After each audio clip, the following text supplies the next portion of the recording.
A man returns to where he was locked up in prison with an inspiring message of hope. He has quite the story. News 9's Mike Glover has his story of freedom, and tonight's something good.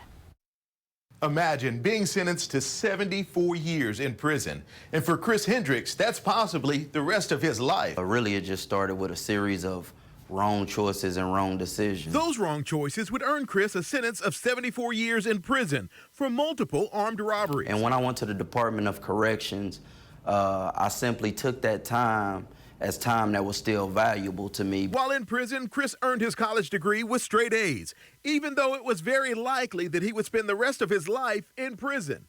Or would he? After doing a lot of reading and law books, and I discovered something in my case that wasn't right. He was finally granted a new trial in the courtroom of Judge Amy Palumbo. She's looking at letters of recommendation from over the years. She's looking at certificates of completion. And according to court documents, it was one of the most extraordinary, compelling cases of redemption she had encountered in her career. In my case, Judge Palumbo, she made the decision to give me a second chance. His new sentence was for the 12 years he had already served, essentially making him a free man. It was like a feeling like I couldn't actually believe what it was that I heard. Now a free man, he's the chaplain at the Juvenile Detention Center and the Oklahoma County Jail, freely walking the halls that once confined him. When I interact with inmates, I'm able to not only spark hope in them by giving them God's word, but I also convey to them my story. Now, Chris says he never would have gotten through any of this without the support of his family,